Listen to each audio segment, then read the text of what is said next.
Hello and welcome back to Pride of All Europe TV. My name is Nathan and I'm going to talk to you briefly about the tragic events that happened in Leicester over the weekend. Where do I start? Right, let's start from the beginning, I guess. In the preview to this match away at Leicester, we anticipated that Van Gaal would drop Juan Mata, opt for Rooney at the top of the midfield diamond, and start with Falcao and Van Persie up front. That's exactly what he'd done. So all of us here at Pride of All Europe, the team, are happy to have got that one right.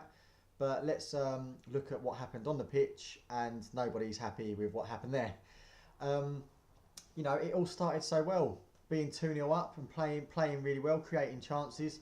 Nobody could have foreseen what was about to happen. Being 3-1 up with half an hour to go, Paddy Power probably would have offered odds of about 10 million to 1 that Leicester would go on and win the game. But lo and behold, it happened. It was a spineless final 30 minutes from United. There was no leaders, there was no inspiration. They just melted basically. The back four, Van Gaal opted for the same back four that dealt with QPR's threat quite well. You can't blame him for that. Tyler Blackett's played well so far this season. Rojo, who looked so assured last week, actually looked not great this week. Raphael again, he's a good player. And Johnny Evans, who has sort of been, the main defender this season. But, looking at that, at 3-1 with half an hour to go, Johnny Evans gone off injured. Enter Clattenburg. Everybody knows all about Mark Clattenburg. He's, first and foremost, he's a bit of a plastic gangster. He likes to make himself at centre of attention, and refereeing. I don't really know what to say about the guy. He didn't pull on a Leicester shirt. He didn't score the goals. So, you can't blame him for the defeat.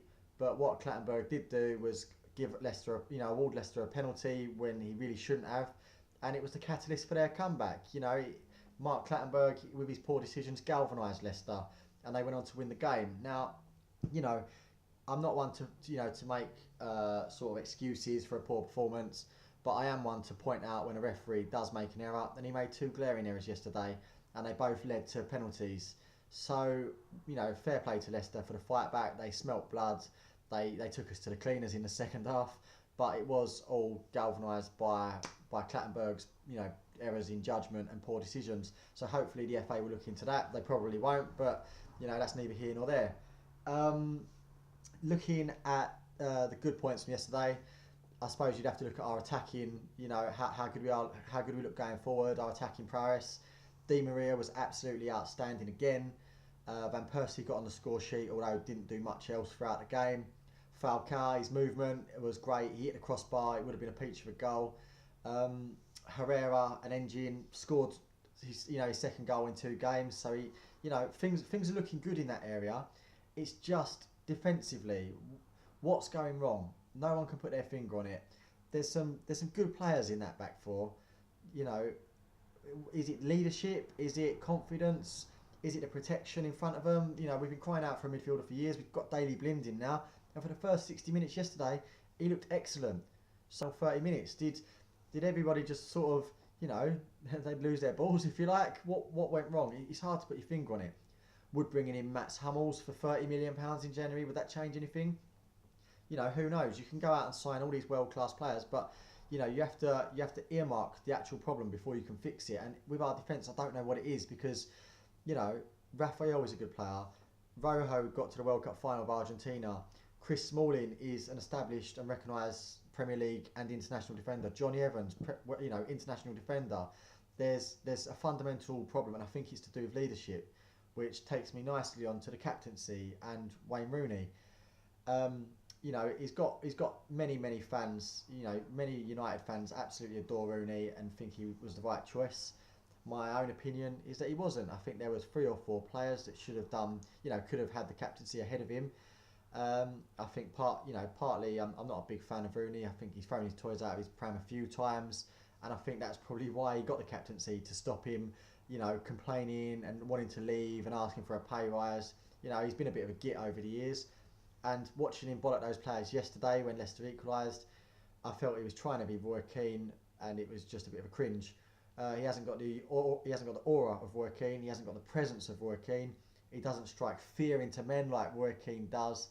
Roy Keane used to bollock people, but there was a reason behind it. He used to get them to play.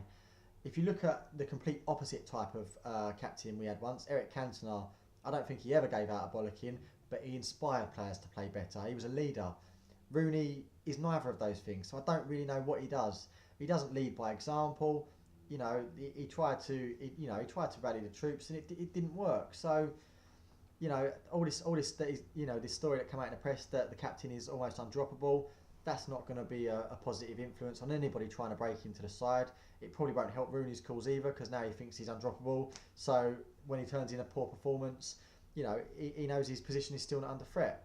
But yeah, I don't really know what else to say about yesterday, except for the first, if the game had finished on 60 minutes, we would all be, we'd all be laughing. You know, a 3-1 victory away in the Premier League is good, with Di Maria getting on the score sheet, but that final half hour is inexcusable, and it was actually undescribable as well, because I don't think I've ever seen anything like that in a United performance. Well, not for the last sort of 20 years anyway.